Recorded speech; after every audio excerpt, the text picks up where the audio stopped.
Assalamualaikum warahmatullahi wabarakatuh. Waalaikumsalam warahmatullahi wabarakatuh. Ya Rabbi bil Mustafa balligh maqasidana waghfir lana ma madha ya wasi'al karami. Ya Rabbi bil Mustafa balligh maqasidana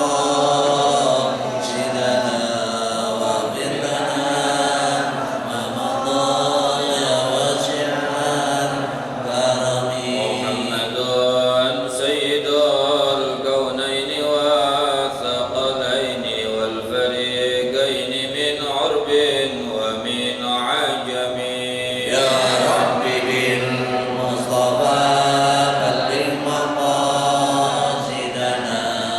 waghfir lana ma madha ya wasi'al karami. أمينا الأمير النهي فلا أحد أبر في قول لا منه ولا نعمي. Ya Rabbi bil Mustafa balligh maqasidana waghfir lana ma madha ya wasi'al karami. والحبيب الذي ترجى شفاعته لكل هول من الأهوال مقتحم. Ya Rabbi bil Mustafa balligh maqasidana waghfir lana ma madha ya wasi'al karami. اللهم صل Allahumma وسلم. salli wa sallim wa barik alaihi. بسم الله الحمد لله الذي جعل تعليمنا تعليما مباركا في طول حياتنا وجعله سببا لحسن الخاتمة في آخر عمرنا. والصلاة والسلام على سيدنا ومولانا محمد أفضل الخلق جملة وتفضيلا وعلى آله وصحبه يرجون عملا صالحا مقبولا. أما بعد يقول الله تعالى إنه من سليمان وإنه بسم الله الرحمن الرحيم ألا تعلوا علي وأتوني مسلمين الطائعين لأسماء الله تعالى. Yang saya muliakan guru-guru kita, Kiai Haji Dr. Andes Muhammad Ja'far, Kiai Haji Zulfa Mustafa Mukarram bin Yusuf, Kiai Haji Ahmad Habibi Abdul Rashid Ramli. Mudah-mudahan beliau semua diberikan sehat panjang umur oleh Allah, barokah ilmunya buat kita semua, serta Ketua Masjid Al-Hidayah Bapak Haji Abu Bakar beserta seluruh jajaran pengurusnya dan pengurus Majelis Ta'lim Ukhuwah Islamiyah Pak Haji Basrain dan Ustaz Haji Muhammad Tahir, serta seluruh para jamaah yang hadir yang tanpa terkecuali. Semoga semuanya mendapatkan kemuliaan dan keberkahan dari Allah Subhanahu wa taala. Tanpa berpanjang kalam, mari sama kita lanjutkan pengajian kita, pembahasan kitab Pamit Riyan. Namun sebelumnya kita bacakan kembali surat Al-Fatihah agar majelis kita ditambah keberkahannya oleh Allah Subhanahu wa taala, sehingga yang hadir semuanya tidaklah bangkit dan bubar dari masjid ini kecuali dosa-dosanya sudah diampuni oleh Allah Subhanahu wa taala, hajatnya dikabul diijabah oleh Allah Subhanahu wa taala. Amin ya rabbal alamin. Al-Fatihah bil qabul wa ila hadratir rasul ala hadhihi an-niyyah wa ala kulli niyyatin salihah وعلى من نوى سلفنا الصالح وإلى حضرة النبي المصطفى سيدنا وحبيبنا شفيعنا ومولانا محمد صلى الله عليه وسلم وعلى آله وأزواجه وذريته وآل بيته الكرام. ونخص خاصة لحضرة مؤلف هذا الكتاب السيد الشيخ زين الدين بن علي المنباري الفناني وسيد الشيخ نواوي بن عمر الجاوي وجميع مشايخنا وأستاذنا معلمينا في الدين الأحياء وميتهم أن الله يعلم ويجادل في الجنة وأن يعيد علينا من بركاتهم وأسرارهم وأموالهم وعلومهم ونفاذهم في الدين والدنيا والآخرة إلى أرواح والدينا وآبائنا جميع المسلمين والمسلمات والمؤمنين الأحياء منهم والأموات إلى أرواح آبائنا ومن جميع من حضر في هذا المكان وإلى حضرة النبي الفاتحة. أعوذ بالله من الشيطان الرجيم. بسم الله الرحمن الرحيم. الحمد لله رب العالمين الرحمن الرحيم مالك يوم الدين إياك نعبد وإياك نستعين صراط الذين أنعمت عليهم غير المغضوب عليهم ولا الضالين. رب اغفر لي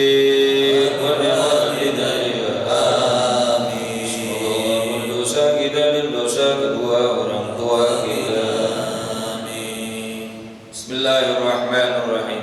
Halaman 26. Wasyu'batul hadiyatu wal 'ishruna.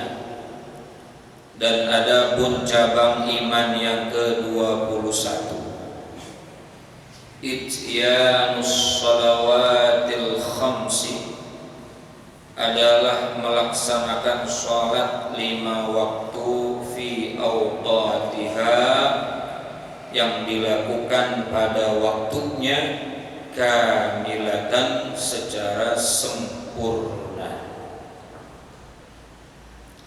Qala Rasulullah sallallahu alaihi wasallam, ilmul iman as-shalah, faman faragha laha qalbuhu wa hafadha 'alaiha bihududiha fahuwa mu'min. Nabi sallallahu alaihi wasallam bersabda, ilmu iman as-shalah, ilmunya iman itu adalah salat. Faman, maka siapa saja, faragha laha qalbuhu, yang betul-betul mencurahkan hatinya di dalam salatnya, artinya konsentrasi, khusyuk. Wa hafadha 'alaiha, dan betul-betul memelihara salatnya, bihududiha, dengan batasan-batasannya. Maknanya memelihara salat dengan batasan itu adalah dia memelihara syarat, rukun, dan perkara-perkara wajib, sunnah, dan yang membatalkannya. Jadi salatnya bukan cuma sekedar mengerjakan, tetapi betul-betul menjaga daripada hak-haknya salat. Dari arkanus salat, dari syurutis salat, syurutis sihatis salat, syuruti liqabulis salat. Ada syarat sahnya salat, ada syarat diterimanya salat, betul-betul diperhatikan. Maka kata Nabi, siapa orang yang mencurahkan hatinya saat salat lalu menjaga salat dari batasan-batasannya, fahuwa mu'min, maka dia disebut orang yang beriman. Jadi barometernya salat, Pak. Barometer utamanya apa? Rukun Islam itu setelah kita meyakini Allah adalah Tuhan kita, Nabi Muhammad Nabi kita, lalu nomor 2 apa, Pak? Salat. Betul ya? Saking afdolnya salat, saking utamanya salat, saking mulianya salat, cara Allah memberikan perintahnya saja istimewa melalui peristiwa Isra wal Mi'raj. Betul. Kalau puasa cukup, malaikat Jibril kasih wahyu Nabi. Haji cukup, malaikat Jibril kasih wahyu Nabi. Ya, segala perkara-perkara ibadah yang wajib dan sunnah, Jibril turun kasih wahyu Nabi. Tetapi ketika Allah ingin memerintahkan kita salat, subhanallah, perintahnya melalui Isra wal Mi'raj sebagai kita Nabi Muhammad SAW. Oleh karena itu, di setiap kitab fikih manapun pasti di syarahnya itu kalau lagi menerangkan salat ada tuh komentar pensyarahnya apa? Afdhalul ibadatil badaniyah az-zahiriyah, paling utamanya ibadah zahirnya manusia adalah sholat. Dan ini yang akan juga pertama kali diminta pertanggungjawabannya nanti di akhirat adalah sholat dari ibadah-ibadah kita yang lain. Tapi tadi catatannya apa tuh? Orang sholat itu faraghalah qalbuh, dia dituntut untuk mencurahkan hatinya, dan juga dituntut untuk wahafadha 'alaiha bihududiha, menjaga hak-haknya sholat. Makanya kita belajar arkanus sholat, kita belajar rukun-rukun sholat secara fikih.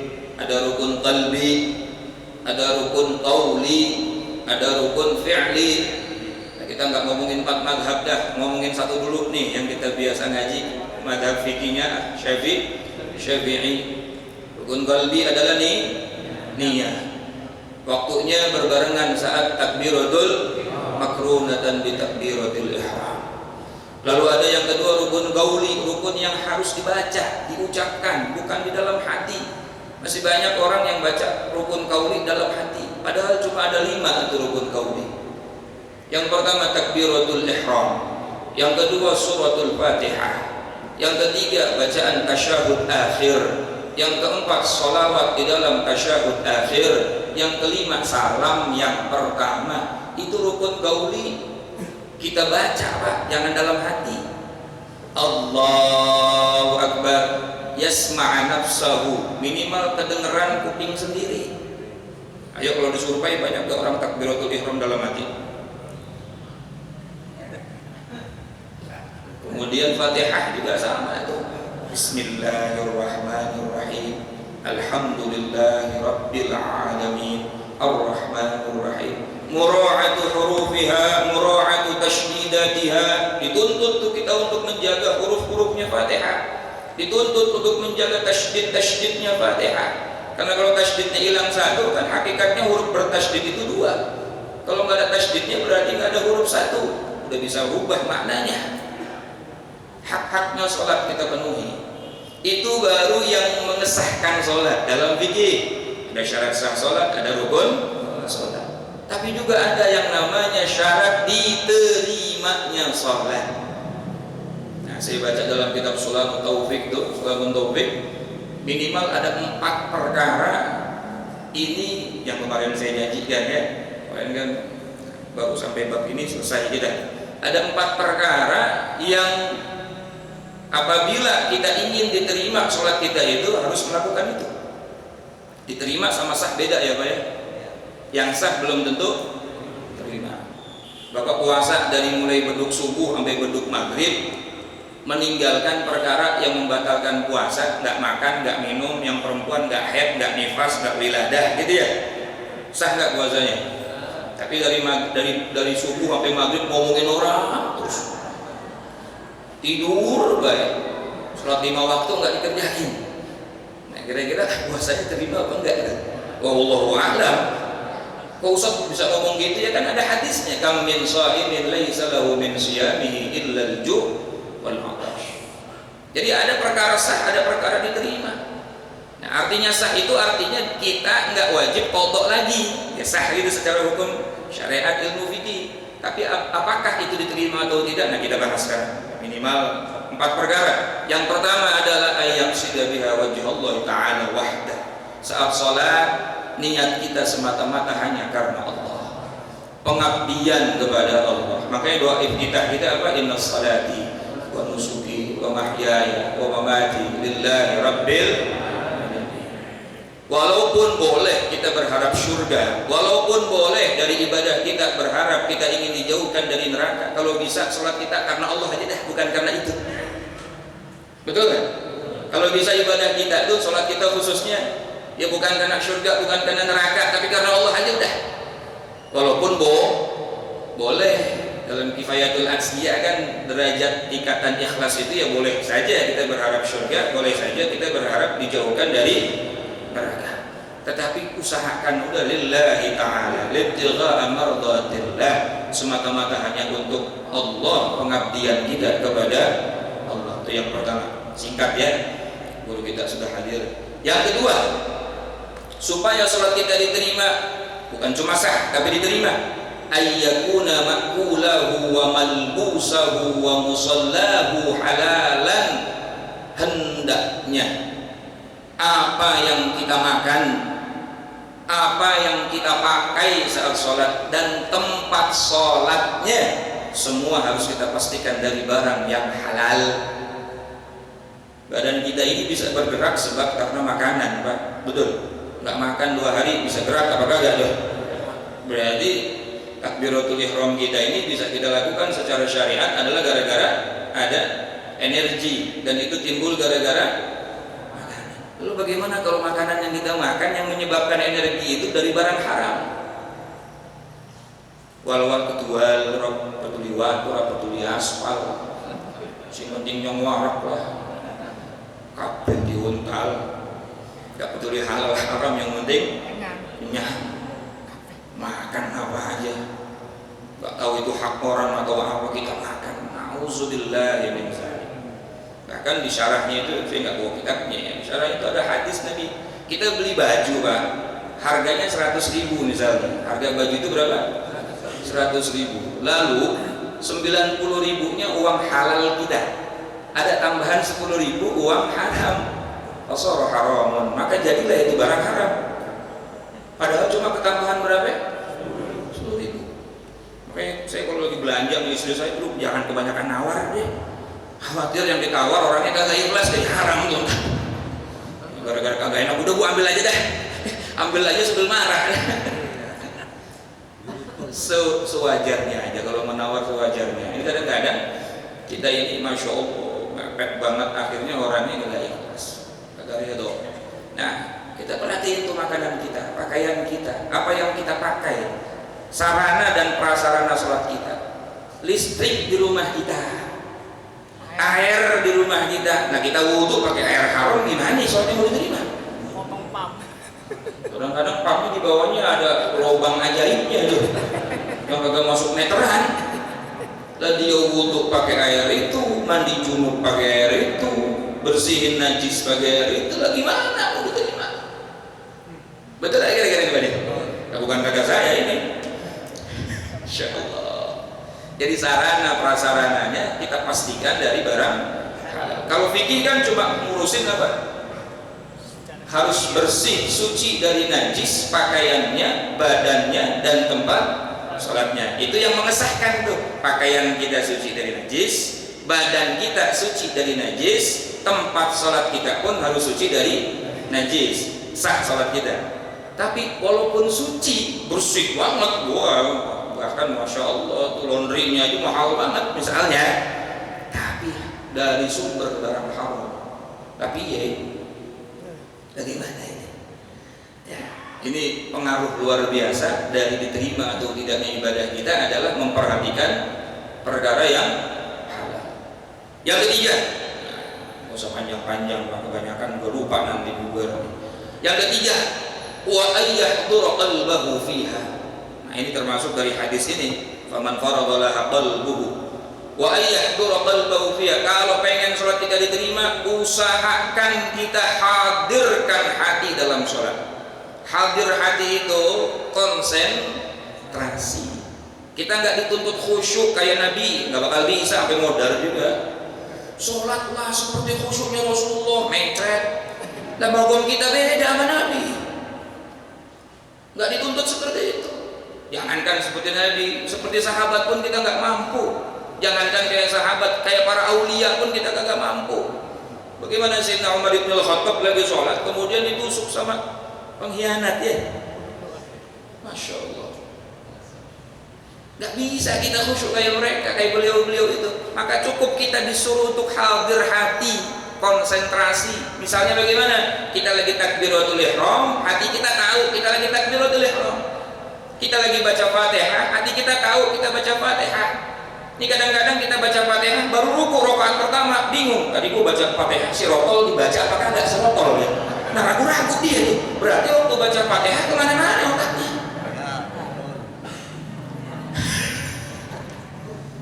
Rakaat 2 apa 3 nih? 2 apa 3 nih? Ya walaupun secara fikih kita ambil paling sedikit lalu kita tambahkan 1 rakaat sah, tetapi masalah terima atau tidaknya ya Allah a'lam. Pelecehan Pak itu mau Allah.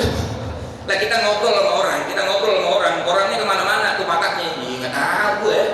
Artinya nggak konsentrasi ngeliatin kita tersinggung apa kagak tuh?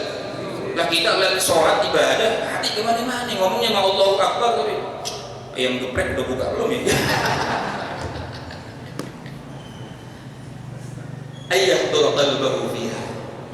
Kenapa? Lianna hudurul qalb hiya ruhus shalah. Karena sesungguhnya hadirnya hati itu termasuk ruhnya sholat. Ruhnya sholat adalah hadirnya hati. Nah, saya kali kasih kiasan gambaran badan kita ini ada matanya, ada mulutnya, ada telinganya, ada tangannya, dan semua organ tubuh kita bisa bermanfaat karena di dalam tubuh kita ada ruh. Tapi pada saat ruhnya dicabut, matanya ada tapi nggak manfaat, nggak bisa dilihat orang mati. Mayat ada tangannya tapi nggak bisa gerak, berarti semua organ tubuh itu udah nggak ada manfaatnya. Betul nggak? Karena udah kagak ada apa? Ruh. Begitu pula sholat, takbiratul ihram kita kalau pengen manfaat berfaedah, hadirkan hati pada saat takbiratul ihram. Hati kita harus betul-betul konsentrasi. Fatihah kita kalau pengen berfaedah, gerakan sholat kita kalau pengen berfaedah, hudurul qalbi bih. Ayo kita hadirkan hati saat melakukan itu. Termasuk dalam wirid, zikir, kecuali Al-Quran dan sholawat ya Pak ya. Al-Quran walaupun Bapak nggak khusyuk asal bacanya benar dapat pahala tiap huruf 10 kebaikan. Sholawat asal Bapak nggak khusyuk asal Bapak cinta sama Nabi, setiap sholawat dapat 10 kebaikan. Betul kan? Tapi kalau zikir yang lain, dalam kitab Sulamul Munajat, saya baca kitab-kitab tipis-tipis saja deh. Kalau zikir yang lain nggak hadir hatinya, ya kagak dapat apa-apa itu. Karena syaratnya zikir kalau pengen diterima ya minimal 3 tadi itu. Yang pertama dia ikhlas, yang kedua hudurul qalbi, hatinya hadir, yang ketiga minimal ma'rifatul makna, apa yang dibaca dia tahu artinya. Kalau Al-Quran nggak tahu artinya dapat pahala, sholawat nggak tahu artinya dapat pahala. Tapi kalau zikir yang lain ya minimal 3 tadi. Kadang-kadang doa panjang lebar tapi nggak tahu artinya doa apa sih, tahu dah yang penting berkatnya 2. Masya Allah. Atau minimal globalnya deh, dia baca Rabbana hablana min azwajina wa dzurriyyatina qurrata a'yun. Itu artinya apa sih? Dia pengen dapat keluarga sakinah mawaddah warahmah itu misalnya gitu ya. Artinya kan dia tahu tujuan dia baca itu apa. Ya Allah. Dan yang terakhir, yang keempat, wa alla ya'juba fiha. Saat kita sholat kalau pengen diterima, hati jangan punya sifat ujub. Apa itu ujub? Bangga dari ibadah kita. Ini gara-gara gua sholat gua di surga nih. Jangan sholat dan semua ibadah kalau kita punya sifat ujub, hancur tuh ibadah. Saya bakal masuk surga gara-gara ngaji ukhuwah Islamiyah. Ora Pak, masalah kagak, ngaji juga ngantuk. Masuk surga karena rahmat Allah, tapi kita berharap dari ibadah yang kita kerjain ini Allah ridho sama kita, tapi bukan semata-mata karena itu. Nah kalau orang punya sifat ujub, nanti kesannya punya sifat takabur, sombong, merasa lebih baik dari orang lain. Iblis, saya sering katakan, iblis itu terkutuk menjadi makhluk terkutuk bukan karena nggak iman sama Allah, iman, bukan karena nggak takut sama Allah, takut. Dalam surat Al-Hasyr, kama tali syayatin idqal insani kur falamma kafara qala inni bari'un minka inni akhafullah rabbal alamin. Setan pada saat ganggu kita nih, ayo kufur sama Allah, jangan ibadah, ayo maksiat, ayo melakukan dosa. Pada saat kita sudah terjebak dari rayuan mereka, apa kata dia? Sesungguhnya aku menjauh dari kamu, aku takut sama Allah Rabbul alamin, takut sama Allah. Sebelum diciptakan Nabi Adam ya iblis sudah sujud sama Allah. Satu kesalahannya, saat disuruh tunduk sama Nabi Adam, usjudu li Adam apa sajadu. Ya sujudnya bukan sujud ta'abbud, bukan sujud ibadah, tapi sujud dan tahiyatan ya, sujud dalam rangka menghormati Nabi Adam. Kagak mau, abah wastakbara wa kana minal kafirin. Ditanya kenapa lu nggak mau, Iblis? Suruh tunduk sama Adam kagak mau, kenapa? Ana khairum minhu, aku lebih baik dari Adam ya Allah. Khalaqtani min nar wa khalaqtahu min tin. Kau ciptakan aku dari api, sementara Adam kau ciptakan dari tanah. Aku lebih dulu, dia baru kemarin. Aku atasan, dia bawahan. Aku kiai, dia santri. Aku direktur, dia office boy. Kalimat aku ini hancur tuh apa ibadah semuanya. Nauzubillah. Tsumma nauzubillah. Jadi 4 nih perkara ibadah biar diterima oleh Allah Subhanahu wa taala. Yang pertama, ikhlas. Bukan karena apapun, bukan karena siapapun, bukan karena pengen dibilang orang soleh, bukan pengen dibilang orang rajin ngaji, ibadah dan lain sebagainya, hanya karena Allah. Yang kedua, harus membuktikan, kita buktikan pakaian kita, makanan kita, dan tempat salat kita harus dari barang yang halal. Susah memang akhir zaman ini, yang nggak ada, kata Syekh Nawawi ya. Kata Syekh Nawawi, nyari barang halal 100% di akhir zaman. Di zamannya beliau berarti udah berapa ratus tahun di sini. Ya, kata beliau, nyari barang halal 100% di akhir zaman itu cuma bisa didapat saat air hujan turun dari langit. Air hujan turun dari langit, itu halal murni 100% itu. Kalau air sumur bisa jadi tanahnya tanah orang, kita belum izin bisa tanam juga. Banyak ada perkara, makanya kita selalu doa sama Allah, ya Allah, setiap habis sholat hikmahnya kita istighfar habis sholat supaya apa yang menjadi kesalahan kita Allah ampun. Tidak sempurna pasti, tapi kita harus terus berusaha. Lalu kita bertaubat kepada Allah. Yang ketiga, wa ayyahduru qalbahu fiha, konsentrasi. Gampangnya konsentrasi model kayak saya nih, ya enggak usah kayak bapak, dah takutnya bapak ada yang jadi wali di sini.